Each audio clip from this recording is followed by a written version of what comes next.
Olá pessoal, eu vim aqui convidar você para uma festa de casamento. Mas essa festa de casamento vai ser lá no céu. Só que eu já quero te contar tudo como vai ser para você ir se preparando.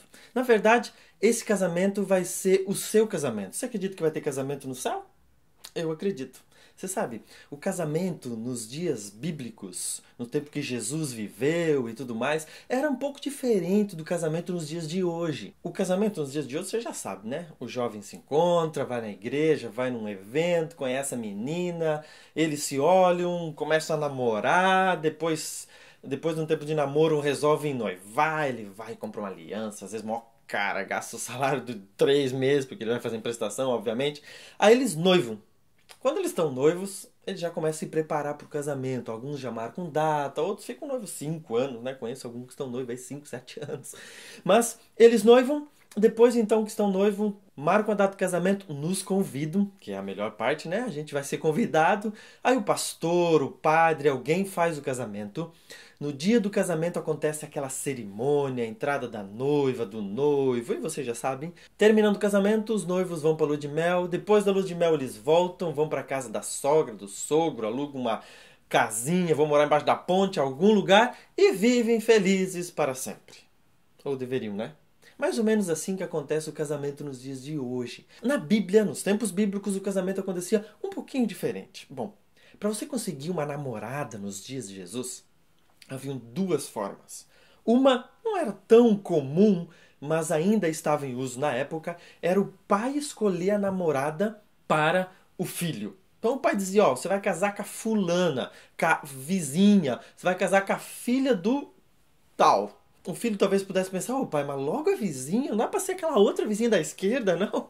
Mas eles não desobedeciam, eles casavam e viviam para sempre. Não sei se felizes, mas viviam juntos para sempre, tinham seus filhos, e assim acontecia a família naquela época. A outra forma é muito parecida com o de hoje. Os dois jovens se conheciam, talvez na festa dos tabernáculos, talvez num sábado na igreja, talvez na vizinhança, enfim, eles se conheciam e começavam a namorar. Os namoros eram bem curtos, logo eles noivavam. E no dia do noivado, eles faziam uma promessa para o outro. Eles também usavam uma aliança, como nós usamos aliança hoje, eles também usavam, mas eles colocavam a aliança nesse dedo, em vez nesse, como nós colocamos hoje. Porque esse dedo era que tocava as sagradas escrituras, quando eles iriam ler a palavra de Deus.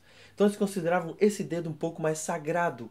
Então o noivado era colocado a aliança nesse dedo. Mas no dia do noivado, o noivo fazia uma promessa muito bonita para a noiva.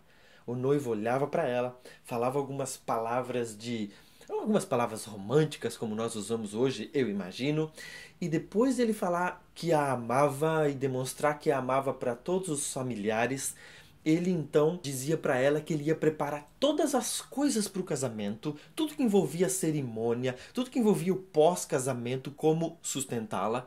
E quando tudo estivesse pronto, ele então viria, a encontrava e levava para a cerimônia que ele havia preparado, aonde ia acontecer o casamento dos dois.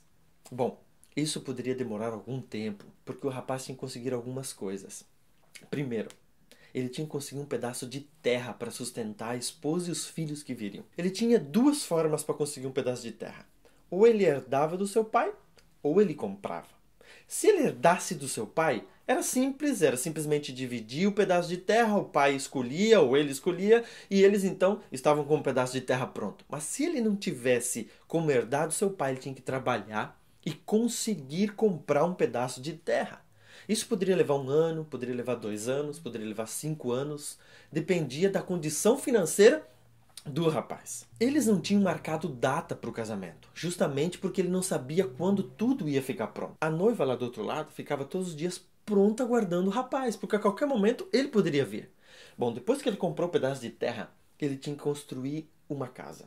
E mobiliar essa casa. Claro que não tinha que comprar máquina de lavar roupa, o guarda-roupa era diferente, não tinha ferro de passar roupa, essas coisas, mas ele tinha que construir e mobiliar a sua casinha. Depois que ele comprou um pedaço de terra, que ele construiu a casa, imagine quanto tempo já se passaram, 1 ano, 2 anos, e a noiva lá esperando, pronta, inclusive com as vestes, ela estava sempre com as vestes por perto, as amigas avisadas, porque a qualquer momento o noivo apareceria. Bom, terra comprada, casa construída, mobiliadinha. Se ele quisesse encantar a noiva, sabe, deixar ela babando por ele, deixar ela totalmente apaixonada no dia do casamento, ele plantava um jardim ao redor da casa. Lembra um Salomão quando foi construir a casa de Deus? Salomão fez um pomar e plantou tudo quanto é tipo de plantas e árvores e flores, porque ele queria encantar a Deus, porque era o objetivo da construção do templo. Então, se o noivo quisesse encantar a noiva, ele então fazia um jardim lindo ao redor. Talvez escolhesse a data do casamento justamente na primavera, onde as flores estariam floridas. Bom, recapitulando: terra comprada, casa construída e mobiliada, jardim bonitinho. Quando tudo isso estava pronto, faltava mais um detalhe para ele estar pronto para casar. Ele precisava conseguir dinheiro ou mantimento, porque o dinheiro naquela época era um pouco diferente. Ele precisava conseguir mantimento ou dinheiro para viver com a futura esposa por 1 ano sem precisar trabalhar. 1 ano de lua de mel. Se você já achou difícil comprar a terra, construir a casa, fazer o jardim bonitinho, imagine agora você ter dinheiro para viver 1 ano de lua de mel, sem precisar trabalhar. Isso era levado a sério e à risca. Se tivesse guerra naquela época, todos os homens eram obrigados a ir para a guerra, menos quem estivesse há menos de 1 ano casado, porque em 1 ano provavelmente teria o primeiro herdeiro. Se ele morresse na guerra, ela ficaria viúva, e uma mulher viúva naquela época teria sérios problemas. Então, o primeiro ano de casamento era já para ter o primeiro herdeiro, porque qualquer coisa que acontecesse com o marido, ela teria um herdeiro e ela não teria problemas sérios com a sua viuvez. Terra comprada, casa construída, jardinzinho bonitinho, casinha mobiliada, dinheiro, condições financeiras, mantimento para viver 1 ano de lua de mel, ele estava pronto para casar. Imagine quanto tempo se passaram? 3 anos, 4 anos, 6 meses, não sei quanto tempo, mas a noiva estava lá do outro lado, prontinha, suas amigas avisadas, a qualquer momento o noivo iria. Quando tudo isso estava pronto, então o rapaz pegava os seus amigos, os convidados do noivo, todos os instrumentos de percussão que havia na época, e ele saía da casa dele, a casa que ele havia construído para viverem juntos, até a casa da noiva, tocando os instrumentos musicais, os instrumentos de percussão, as marchas nupciais da época. Imagina que cortejo maravilhoso era. O noivo com seus amigos saindo em marcha nupcial para buscar a sua noiva. Dependia da distância, talvez demorasse horas, talvez demorasse dias o cortejo, mas eles iam tocando as marchas nupciais até se encontrar com a noiva.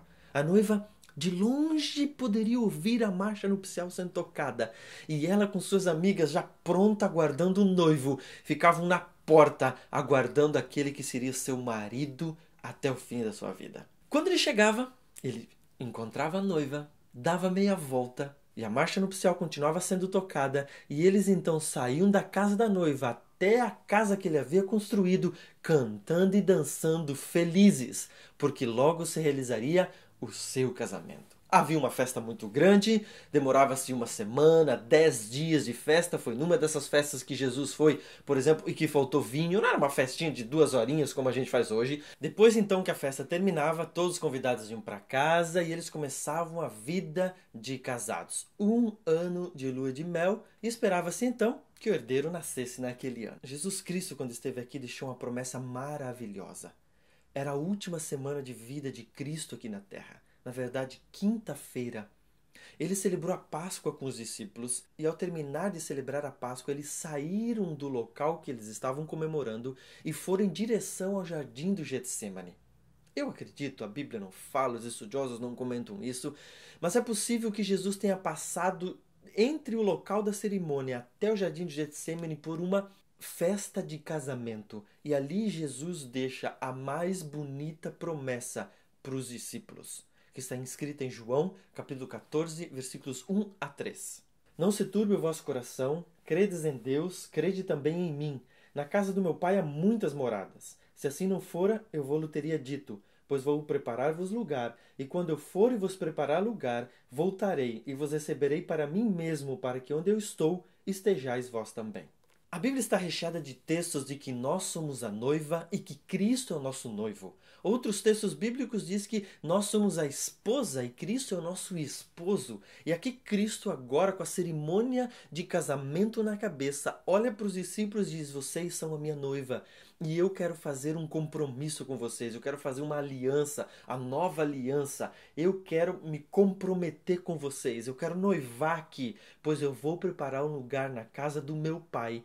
E lá, quando estiver tudo pronto, eu venho buscar vocês para o grande dia, para o nosso grande momento, para o casamento entre o noivo, Cristo Jesus, e entre a noiva, vocês, meus seguidores. Cristo Jesus faz uma promessa fantástica para os discípulos, faz uma promessa onde que nós somos a noiva e temos que ficar aguardando o noivo que foi na casa do Pai, preparar as casas, preparar o ambiente, preparar a festa de casamento que acontecerá no céu entre o noivo Cristo Jesus, o verdadeiro Cordeiro, e entre nós, a sua noiva.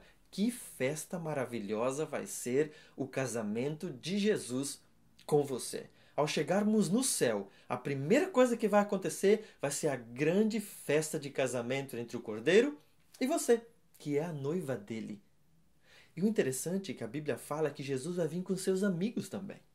Os anjos, tocando os instrumentos de percussão, tocando as marchas nupciais do cortejo do casamento de Jesus Cristo. O principal instrumento de percussão vai ser as trombetas, mas é possível que tenha até outros, a Bíblia não descreve todos.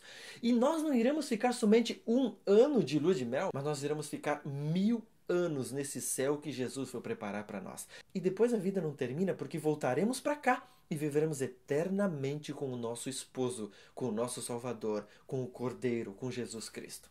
Você está disposto, você quer se preparar para ser a noiva de Cristo e participar desse grande casamento que Ele está preparando para você?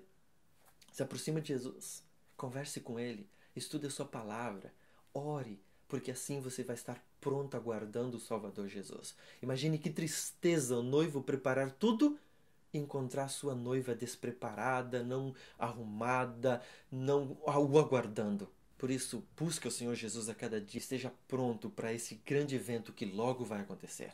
Um abraço para você e se a gente não se encontrar aqui, a gente se encontra na nossa festa de casamento.